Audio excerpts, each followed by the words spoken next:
Assalamualaikum warahmatullahi wabarakatuh. Di sini kami akan mempresentasikan hasil laporan kami tentang pengembangan instrumen tes dan non-tes. Sebelumnya kami akan memperkenalkan diri. Saya sendiri Mariam Salukmanami. Saya Siti Mariam. Perkenalkan, nama saya Nurul Hafizah. Tugas ini untuk memenuhi tugas mata kuliah dari evaluasi pembelajaran matematika dengan dosen pengampu Ibu Marianti Elvi. Ada 3 topik yang akan kami bahas di sini. Yang pertama yaitu analisis kualitas instrumen, yang kedua pembahasan, dan yang ketiga kesimpulan. Baiklah, masuk yang pertama, analisis kualitas instrumen tes.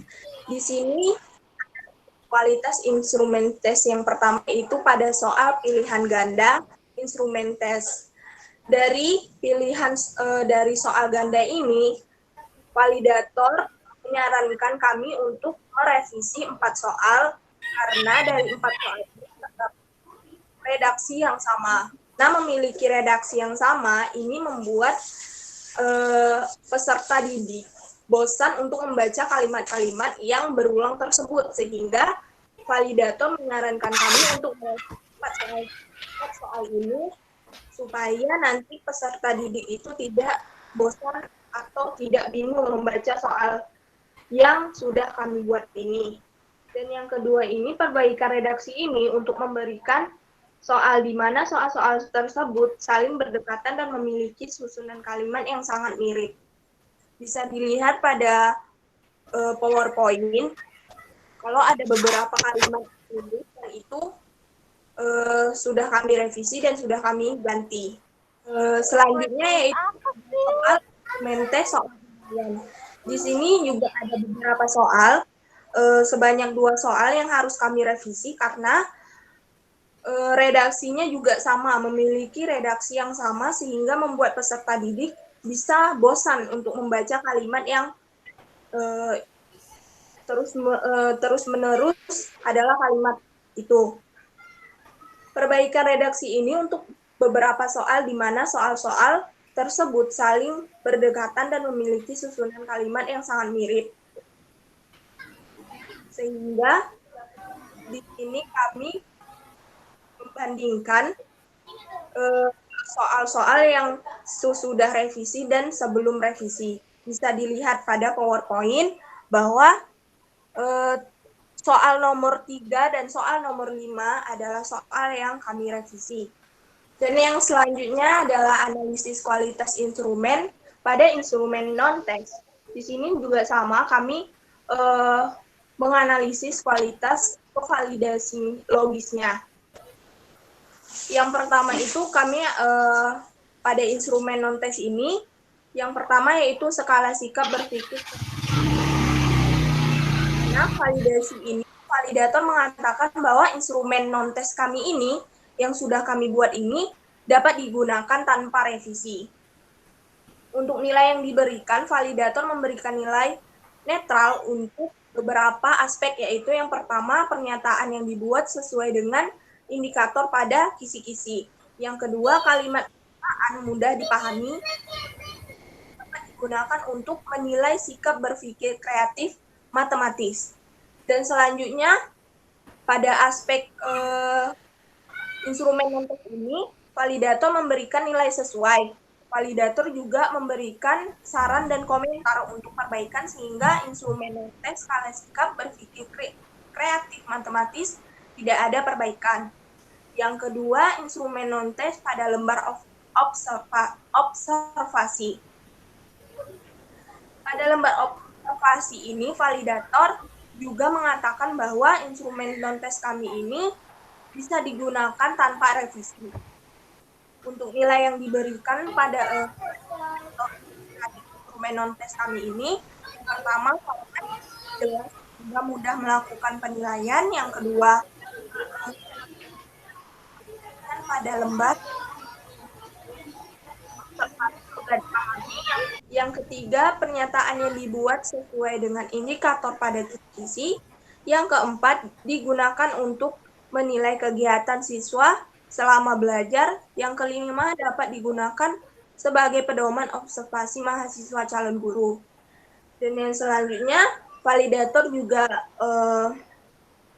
memberikan nilai netral pada instrumen kami, instrumen non-tes, lembar observasi, dan validator juga tidak memberikan saran dan komentar untuk perbaikan, sehingga untuk instrumen non-tes lembar observasi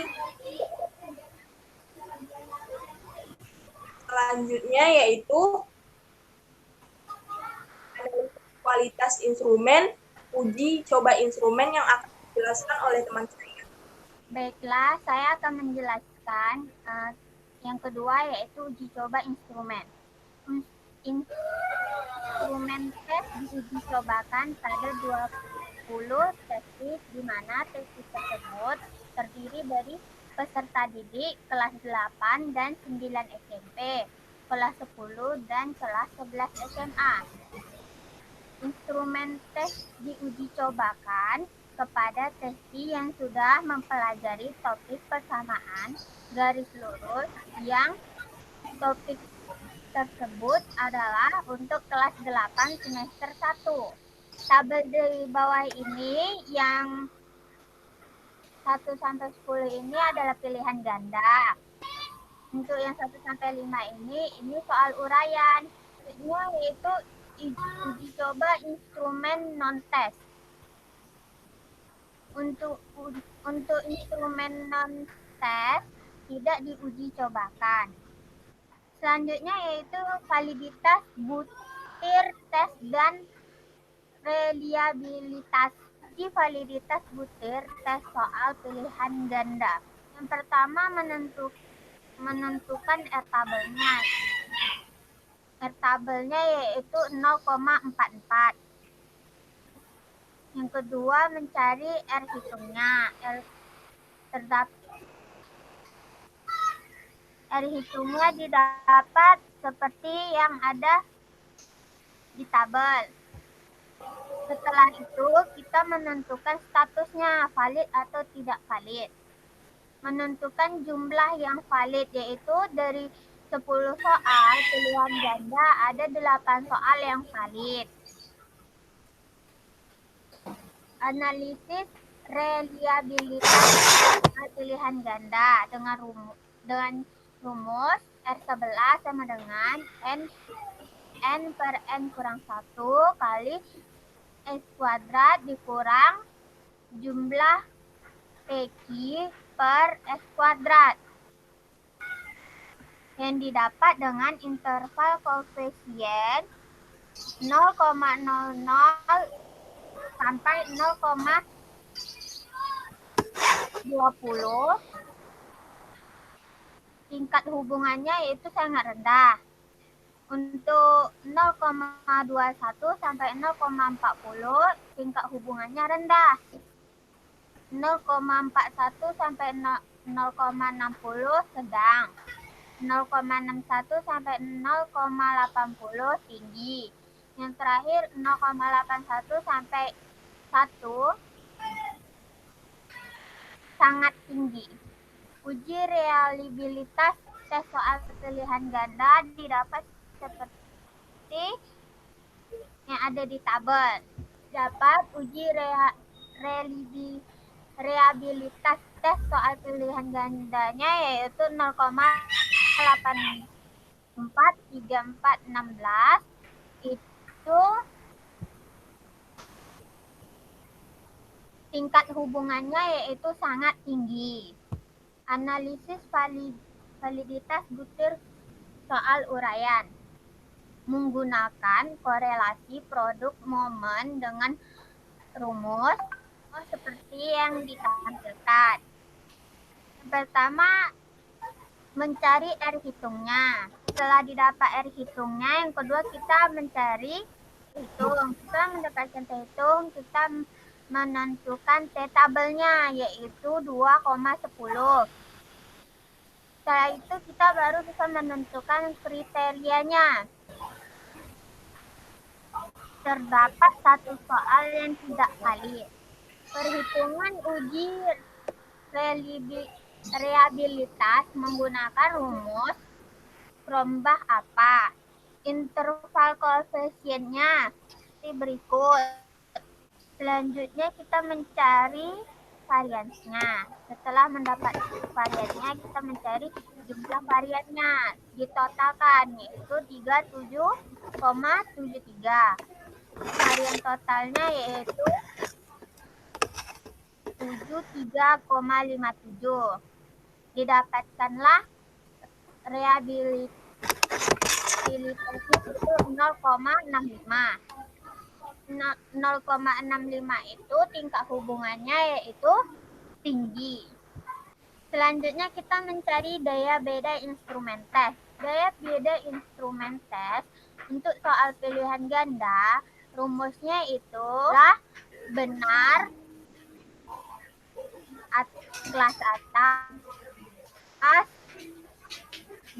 per jumlah siswa kelas atas dikurang jumlah benar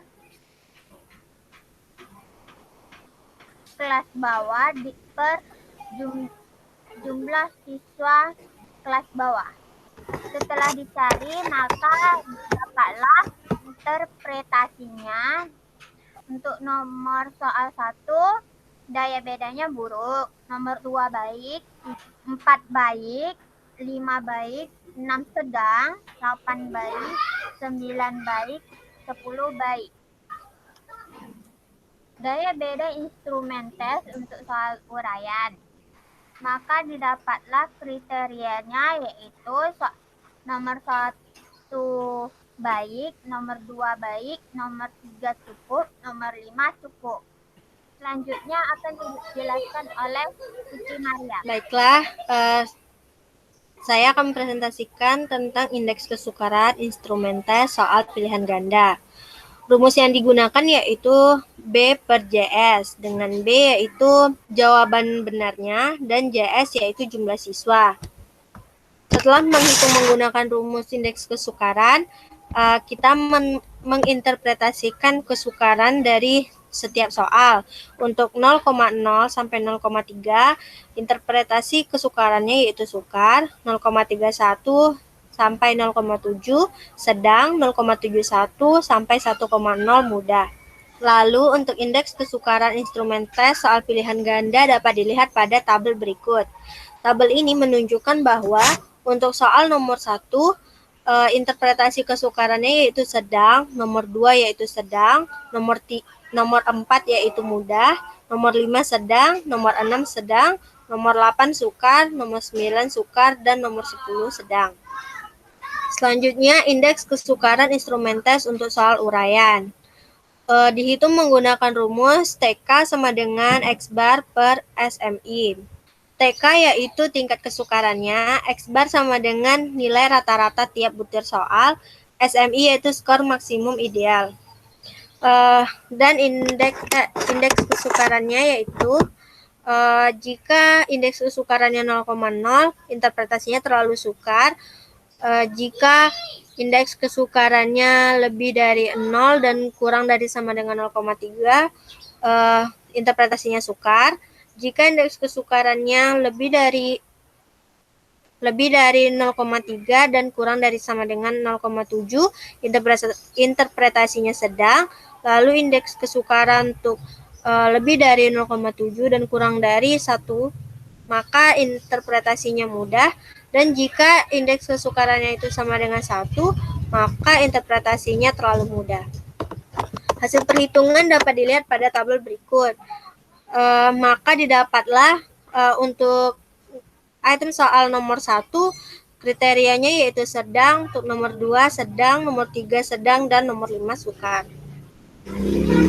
Selanjutnya, efektivitas option instrumen tes untuk soal pilihan ganda.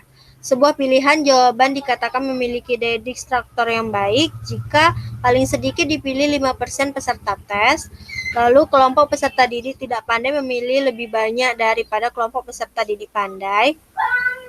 Selanjutnya, jawaban kosong maksimal 10% dari semua siswa. Untuk rumusnya, kami menggunakan yaitu D sama dengan A per N dikali 100%. D yaitu tingkat distraktor, lalu dalam persentase, A sama dengan jumlah peserta didik yang memilih opsi tersebut, dan N yaitu jumlah peserta didik seluruhnya. tabel yang ditampilkan ini merupakan tabel jawaban dari peserta didik.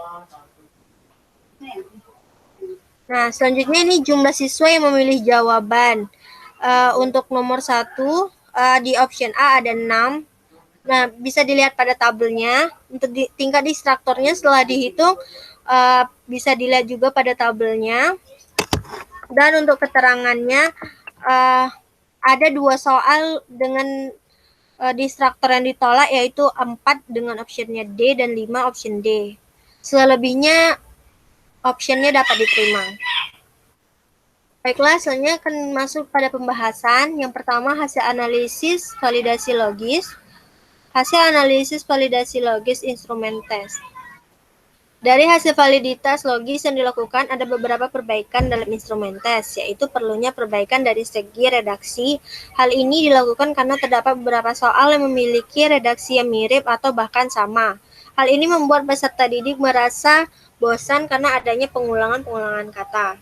Untuk instrumen tes dengan bentuk pilihan ganda, terdapat 4 soal yang direvisi, yaitu soal nomor 4, 5, 6, dan 8.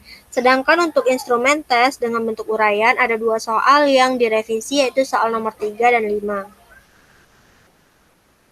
Selanjutnya, hasil analisis validasi logis instrumen non-tes. Dari validasi logis yang dilakukan untuk instrumen tes, skala sikap, berpikir kreatif, matematis, dan observasi sudah bisa digunakan tanpa adanya revisi.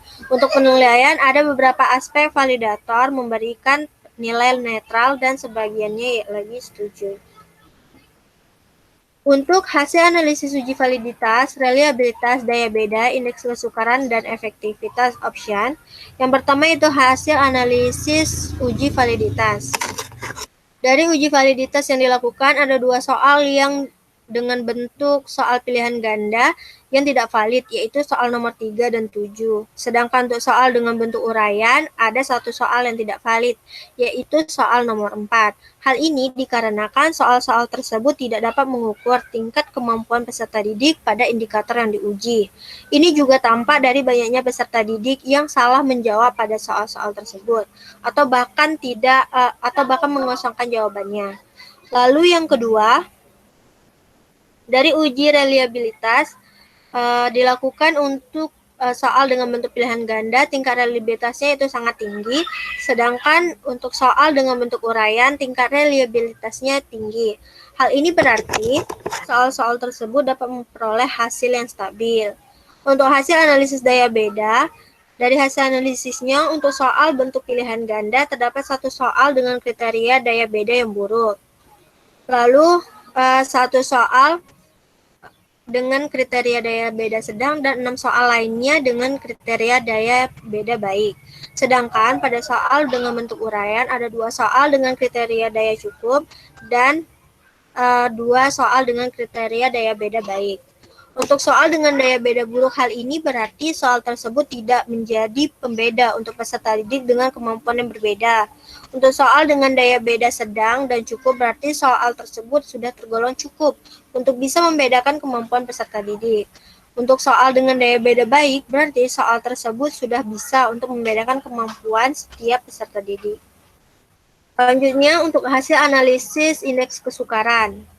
Dari hasil analisis tingkat kesukaran untuk soal dengan bentuk pilihan ganda, terdapat 1 soal dengan tingkat kesukarannya mudah, 5 soal yang tingkat kesukarannya sedang, dan 2 soal yang tingkat kesukarannya sukar, yaitu nomor 8 dan 9.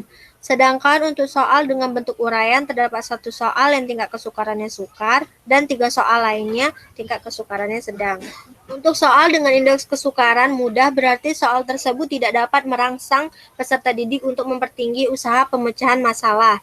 Sedangkan untuk soal indeks kesukaran sukar, berarti soal tersebut dapat membuat peserta didik mudah putus asa dan tidak memiliki semangat untuk menyelesaikan soal tersebut. Soal yang baik seharusnya adalah soal yang tidak terlalu sukar ataupun tidak terlalu mudah. Selanjutnya untuk hasil analisis efektivitas option pilihan ganda. Dari hasil analisis efektivitas option ada 2 soal dengan option yang ditolak karena option ini tidak bisa digunakan sebagai option pengecoh. Yang berarti option ini harus diganti dengan option yang lainnya. Nah, yang selanjutnya ada kesimpulan. Di sini kami menarik kesimpulan dari hasil laporan pengembangan instrumen tes dan non-tes kami bahwa beberapa hasil analisis instrumen tes dan non-tes ada beberapa yang bisa digunakan langsung dan sudah tergolong baik. Namun ada beberapa instrumen yang perlu adanya perbaikan atau pengembangan lanjut agar dapat digunakan secara langsung. Baiklah, jika ada yang kurang dari presentasi yang sudah kami sampaikan tadi, jika teman-teman juga ada yang ingin memberikan pertanyaan atau saran, kami menerima.